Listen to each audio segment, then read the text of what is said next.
À toutes et à tous, bonsoir, bienvenue au sommaire de cette édition.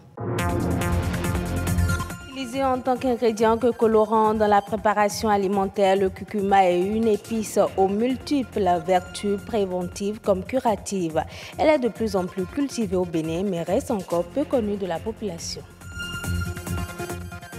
Le lancement officiel des activités de l'Association béninoise de climatologie, un café scientifique sur le changement climatique, est organisé à l'occasion. Le compte rendu de ces échanges dans un instant. Les excès de vitesse sur nos routes seront désormais réprimés et punis au Bénin. L'assurance a été donnée par le directeur de la police républicaine.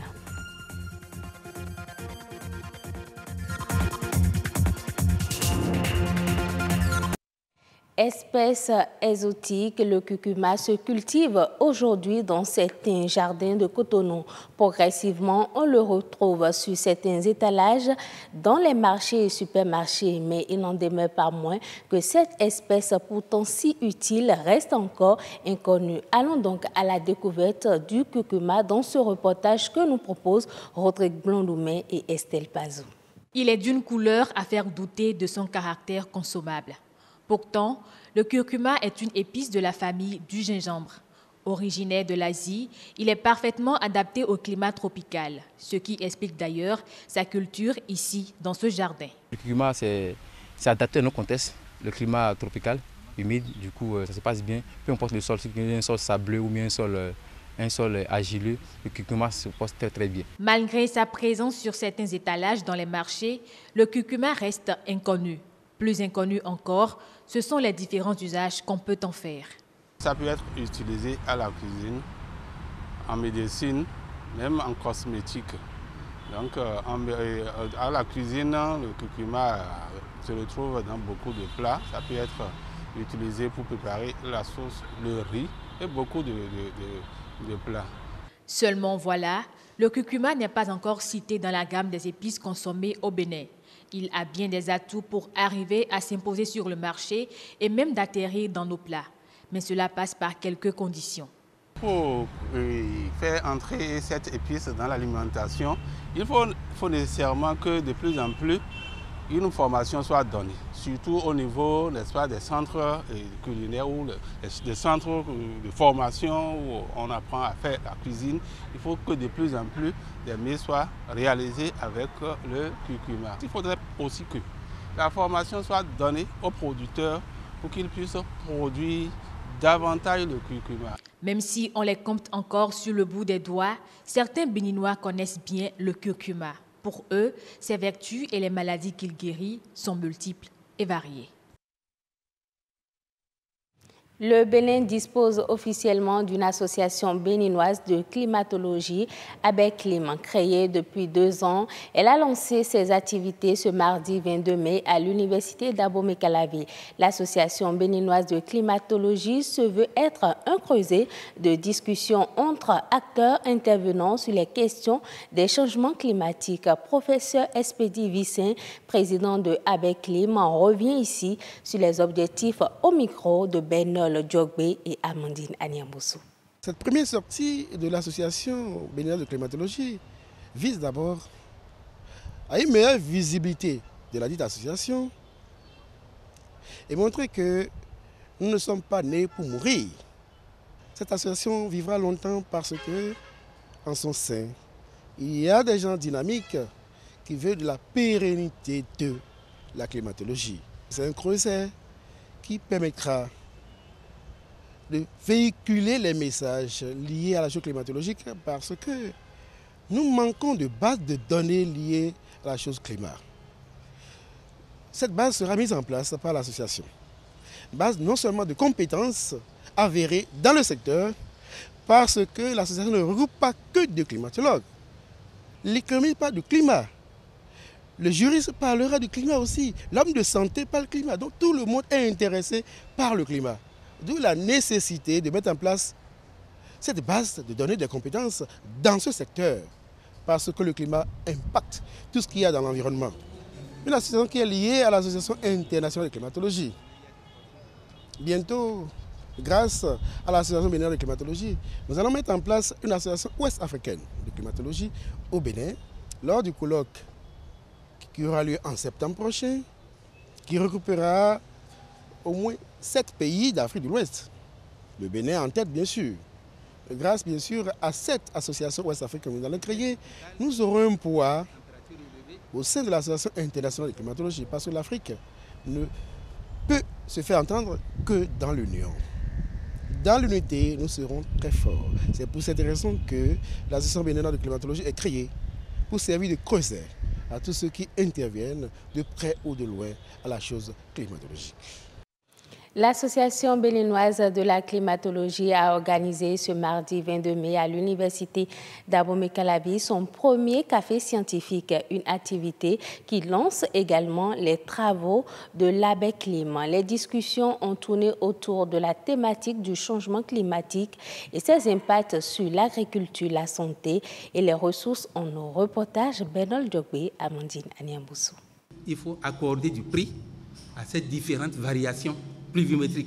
Plus personne n'ignore la problématique du changement climatique. Beaucoup perçoivent déjà ces effets qui se manifestent sous diverses formes. Changement climatique, réalité actuelle ou future, ce thème a été choisi pour clarifier le concept et mettre tout le monde au même niveau d'information. Nous n'arrivons pas à communiquer correctement sur les résultats de recherche. Nous pensons toujours que nous sommes en colloque où il faut utiliser les gros mots scientifiques, la méthodologie compliquée. Or, pour que le commun des mortels comprenne notre message, il faut descendre à un niveau très bas. Il faut véhiculer dans un langage très simple, fluide, qui permettra aux néophytes de comprendre ce que c'est que les changements climatiques et leur impact sur l'environnement. Le dérèglement climatique est causé par l'activité humaine. Ces impacts sont visibles non seulement sur l'agriculture, mais aussi sur la santé humaine. Si l'air est chaud, l'homme acquiert la chaleur de l'air. Et quand l'air est froid, l'homme acquiert la chaleur, n'est-ce pas, donc de l'air qui est froid. Et bien, soit il peut attraper le refroidissement ou bien le réchauffement de son corps. Et ça peut, n'est-ce pas, donc amener à dans son système et l'amener, n'est-ce pas, à avoir l'hyperthermie, par exemple, ou l'hypothermie. De manière indirecte, avec, n'est-ce pas, donc l'humidité forte et la température forte, n'est-ce pas, donc ça développe les germes pathogènes. Nous avons par exemple les anophèles qui se développent quand il fait très chaud et quand, n'est-ce pas, donc il pleut beaucoup. Là, donc, les mouches se développent. Donc, l'homme, n'est-ce pas, peut, quand ces moustiques-là, dans le piquant, donc, n'est-ce pas, donc, le palu, et il peut tomber malade. À un moment donné, on constate, n'est-ce pas, donc, que certaines maladies qui avaient disparu reviennent. La tuberculose revient. La lèpre est en train de revenir petit à petit. Ça, c'est lié effectivement au changement climatique. Nous avons affaire à une agriculture pluviale qui dépend essentiellement de la pluie. Qu'elle tombe, qu'elle ne tombe pas, qu'elle tombe en excès ou qu'elle manque totalement. Donc dans ces conditions, le paysan, de façon empirique, essaie d'adapter son calendrier par rapport à la disponibilité en eau. C'est difficile de plus en plus. Des impacts globaux qui inquiètent, mais il existe des solutions pour mieux s'adapter.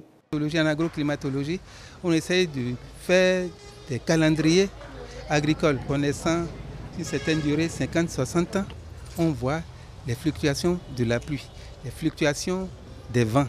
On voit quand est-ce que le début de la saison commence de façon habituelle et on essaie donc d'imaginer un calendrier agricole propre à telle variété, à telle culture. Et c'est ça qu'on soumet aux paysans. On peut, par un système de barrage, de retenue d'eau, faire en sorte que pendant la pénurie pour l'agriculture, qu'on aille faire l'irrigation, ainsi de suite. Ça, c'est les progrès à venir et dont les paysans rêvent déjà, ils essayent. Mais on peut s'appuyer là-dessus. Il faut, n'est-ce pas, donc, qu'on développe beaucoup l'alerte précoce. Surtout pour la pluie, qu'on prévoit donc ces pluies-là. Ça, c'est qu'on se dit, à quel moment, n'est-ce pas, il y aura sécheresse. Et qu'on puisse, n'est-ce pas, prévoir ça pour que le paysan qu'on puisse lui dire, attends, fais ci. Et là, ce ne serait pas nous. On va donc s'allier avec les agronomes pour faire ce travail-là. Je crois qu'on pourra donc éviter des hécatombes, des problèmes, n'est-ce pas, donc récurrents qui vont se poser.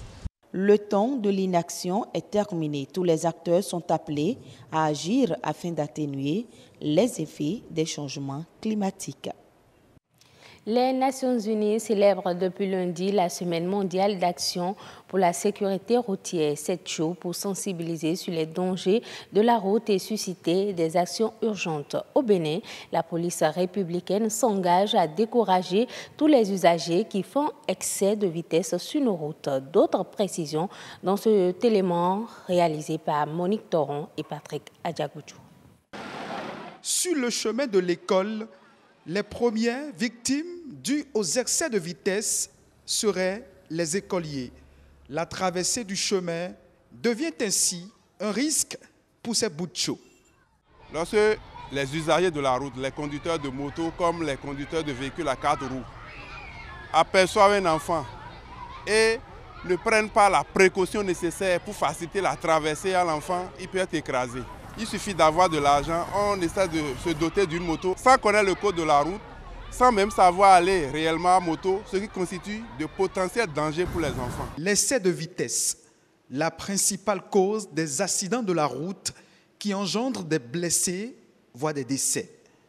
Une situation qui fait appel à des actions urgentes de sécurité routière en faveur des écoliers.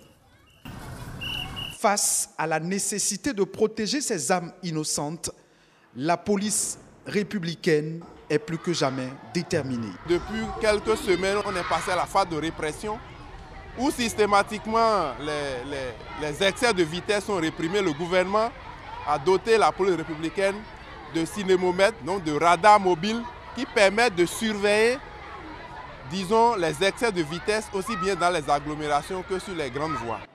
Chaque enfant qu'on enseigne est un homme qu'on gagne. Cette assertion de Victor Hugo risque de perdre son sens si chaque jour des écoliers devraient mourir sur nos routes. Nous interpellons chacun de nous, puisque sans un engagement personnel, individuel et collectif, on ne peut pas préserver la vie des enfants. Les Nations Unies consacrent chaque année une semaine d'action à la sécurité routière. L'édition 2018 est célébrée sous le thème « C'est ma rue ». C'est la fin de ce journal. Merci de l'avoir suivi. Bonne soirée à tous.